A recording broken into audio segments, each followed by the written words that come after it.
श्री शिवाय नमस्तुभ्यम हर हर महादेव। गुरुजी पंडित प्रदीप मिश्रा जी के कई ऐसे उपाय होते हैं जो कि सोमवार के दिन करने होते हैं। उसी श्रृंखला में कुछ विशेष उपाय जो कि आप 24 मार्च चैत्र माह के विशेष सोमवार में कर सकते हैं, उन्हीं की जानकारी आपको इस वीडियो के माध्यम से मिलने वाली है।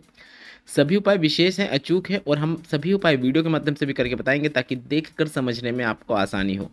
आपको बता दें, इस वीडियो में हम लगभग आपको 5 उपायों की जानकारी देने वाले हैं। इनमें से कोई एक या फिर अपनी आवश्यकता के अनुसार आप एक से अधिक उपाय करके इस चैत्र माह के विशेष शिव सोमवार का पूरा लाभ प्राप्त कर सकते हैं। बढ़ते हैं पहले विशेष उपाय की ओर। अगर आपके घर में बहुत क्लेश होते हैं, जरा जरा सी बातों में घर में लड़ाई झगड़ा देखने को मिलता है, घर में उन्नति देखने को नहीं मिल रही है, बरकत देखने को नहीं मिल रही है, तो आपको देसी गाय का घी लेकर भोलेनाथ के मंदिर में पहुंच जाना है। शिवलिंग में जो माता सुख सुंदरी का स्थान होता है, वहां पर देसी गाय के घी का लेपन करना है। आप वीडियो में भी देखकर समझ सकते हैं कि आपको घी को कहाँ पर लगाना है। घृत का लेपन कीजिए और जिस उंगली से आप लेपन करेंगे तो उसमें भी थोड़ा सा घी तो लग ही जाएगा। नहीं लग रहा है तो आप माता सुख सुंदरी के स्थान से ही थोड़ा सा घी आप अपनी एक उंगली में प्राप्त कर लें। आपको यह उपाय अपने हाथ की अनामिका उंगली से करना है, मतलब आपके हाथ की जो सबसे छोटी उंगली होती है उसकी बाजू वाली उंगली के साथ आपको यह उपाय करना है। आप वीडियो में देखकर समझ सकते हैं कि किस उंगली का उपयोग करते हुए हमने घी लगाया है और किस उंगली का उपयोग करते हुए आपको घी लगाना है और प्राप्त करना है। इस प्राप्त किए हुए घी को अपने घर के मुख्य द्वार में आपको एक बिंदी लगा देना है। घर में प्रवेश करने से पहले श्री शिवाय नमस्तुभ्यम अवधूतेश्वर महादेव इनका स्मरण करते हुए आपको यह उपाय करना है और घर में बिंदी भी आपको श्री शिवाय नमस्तुभ्यम और अवधूतेश्वर महादेव का नाम स्मरण करते हुए लगाना है। यह बिंदी जो आप लगा रहे हैं, अगर आप वर्ष में 1 या 2 बार भी यह उपाय कर देते हैं तो वर्ष भर आपके घर में सुख शांति देखने को मिलती है, घर से क्लेश दूर होता है और आपको अपने जीवन में बरकत उन्नति देखने को मिलती है, घर में पॉजिटिविटी देखने को मिलती है। तो यह विशेष उपाय आप इस चैत्र माह के सोमवार के दिन करके अधिक से अधिक लाभ जरूर प्राप्त कीजिएगा।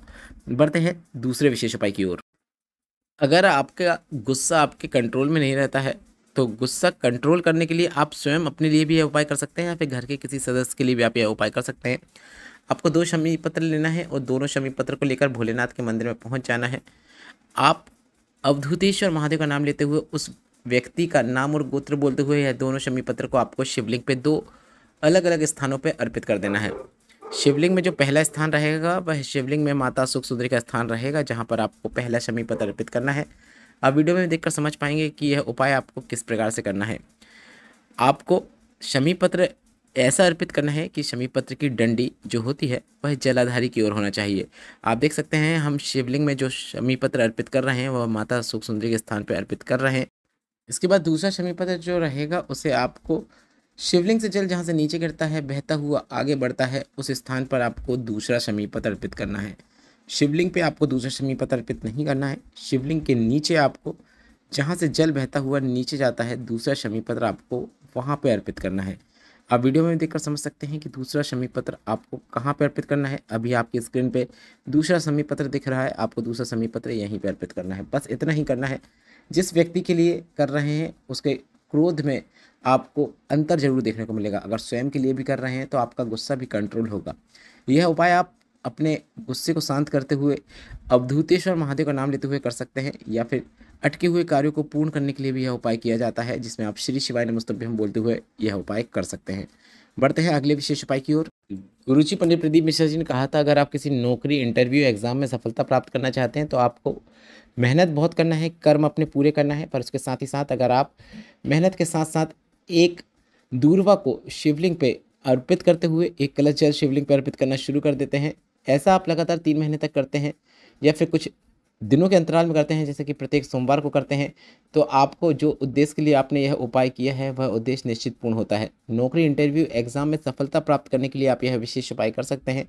शिवलिंग के ऊपर आपको दूर्वा को अर्पित करना है। दूर्वा की डंडी शिवलिंग में जलाधारी की ओर होना चाहिए। आप वीडियो में देखकर समझ सकते हैं कि यह उपाय आपको किस प्रकार से करना है। इसके बाद शिवलिंग पे आपको जल अर्पित करना शुरू करना है। जैसे अर्पित करना चाहें वैसे अर्पित कर सकते हैं, मतलब गणेश भगवान, शरण कार्तिकेय, माता सुख सुंदरी, शिवलिंग का कटी भाग शिवलिंग के ऊपर जल अर्पित कर सकते हैं या फिर सीधे शिवलिंग के ऊपर भी जल अर्पित कर सकते हैं। इस उपाय के अंतर्गत बस इतना ही करना होता है। उपाय करते समय आपको श्री शिवाय नमस्तुभ्यम या फिर नमः शिवाय या फिर ओम नमः शिवाय मंत्र का उच्चारण अवश्य करना है। यह काफ़ी अच्छा इंटरव्यू या फिर एग्जाम में सफलता प्राप्ति का उपाय है, जिसे आप इस सोमवार से करना शुरू कर सकते हैं। बढ़ते हैं सोमवार के दिन किए जाने वाले अंतिम विशेष उपाय की ओर। गुरुजी ने अपनी शिव महापुराण कथाओं के दौरान एक विशेष उपाय की जानकारी दी थी। पहले आप यह समझ लीजिए कि यह उपाय करने के लिए आपको कौन कौन सी सामग्री की आवश्यकता होगी। इस उपाय को करने के लिए आपको एक दीपक तैयार करना है, जिसमें आपको गोल बाती का उपयोग करना है। आप घी या तेल का उपयोग कर सकते हैं। इसके साथ ही साथ आपको इस उपाय के लिए एक शमी पत्र की भी आवश्यकता होगी। यह उपाय आप भोलेनाथ के मंदिर में जाकर भोलेनाथ के मंदिर में द्वार के पास करना है। अब आप यह भी समझ लीजिए कि यह उपाय आपको क्यों करना है। गुरुजी ने कहा था कि अगर आप किसी इंटरव्यू या एग्ज़ाम के लिए निकल रहे हैं और आप चाहते हैं कि उस इंटरव्यू या एग्ज़ाम में आपको सफलता प्राप्त हो, वह नौकरी आपको मिल जाए, तो आपको प्रयत्न तो करना है, पर निकलने से पहले आपको यह विशेष उपाय करते हुए निकलना है।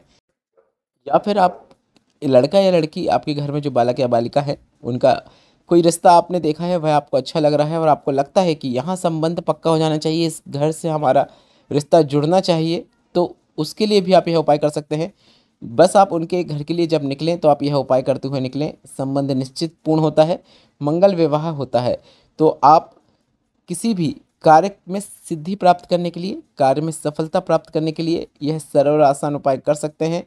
इंटरव्यू एग्ज़ाम के लिए कर रहे हैं तो आपको निकलने से पहले आप यह उपाय कर सकते हैं, अर्थात यह उपाय आप कभी भी किसी भी दिन कर सकते हैं। या फिर किसी रिश्ते के लिए चाह रहे हैं तो वह भी आप उस दिन निकलने से पहले यह उपाय करते हुए निकल सकते हैं। आपको बस इतना करना है, भोलेनाथ के मंदिर में देहरी में आपका मुख देहरी से भगवान की ओर है, तो ऐसे में आपको अपने सीधे हाथ की ओर, पर अगर आप मंदिर के अंदर बैठे हैं, आपका मुख बाहर की ओर हो, ऐसे में आपको उल्टे हाथ की ओर एक शमी पत्र अर्पित करना है। उपाय करते समय आपको श्री शिवाय नमस्तुभ्यम या फिर नमः शिवाय या फिर ओम नमः शिवाय मंत्र का उच्चारण अवश्य करना है। शमी पत्र को अर्पित करने के बाद उसी शमी पत्र के पास आपको एक दीपक रखना है। इसके बाद आपको उस कार्य के लिए निकल जाना है। इंटरव्यू एग्ज़ाम है या फिर किसी रिश्ते के लिए निकल रहे हैं, निकल जाना है। आपको उसमें सफलता निश्चित प्राप्त होती है। भोलेनाथ का आशीर्वाद आपके साथ सदैव रहता है और उस कार्य में सफलता मिलना तय रहती है। बस इसके साथ ही आपको कुछ बातों का ध्यान रखना है कि आपको अपने प्रयत्न भी करना है, कर्म भी करना है। सफलता तभी आपको देखने को मिलती है। इस उपाय को करते समय आपको इस बात का भी ध्यान रखना चाहें कि अगर आप यह उपाय किसी विशेष दिन करना चाहें, अगर आप निकलने के पहले उपाय नहीं कर पा रहे हैं तो आप किसी विशेष दिन कर सकते हैं कि मैं उस दिन जाऊंगा, तो आप पहले भी यह उपाय कर सकते हैं। तो आप किसी भी सोमवार, जैसे कल सोमवार है 24 मार्च, या फिर किसी भी सोमवार, किसी भी प्रदोष या फिर किसी भी शिवरात्रि में आप यह उपाय कर दें और भोलेनाथ से कामना कर लें कि हमें सफलता प्राप्त हो जाए, और इस प्रकार से भी यह उपाय करते हुए निकलते हैं आप, तो आपको निश्चित सफलता देखने को मिलती है। इस वीडियो में बताया गया उपायों से संबंधित कोई प्रश्न हो तो वे आप कमेंट बॉक्स के जरिए पूछ सकते हैं। मेरे द्वारा दी गई जानकारी अगर आपको थोड़ी सी भी उपयोगी लगी हो, इस वीडियो से आपको कुछ अच्छा जानकारी प्राप्त हुई हो, तो वीडियो को लाइक करके कमेंट बॉक्स में श्री शिवाय नमस्तुभ्यम अवश्य टाइप करें और चैनल को सब्सक्राइब करना ना भूलें। श्री शिवाय नमस्तुभ्यम। हर हर महादेव।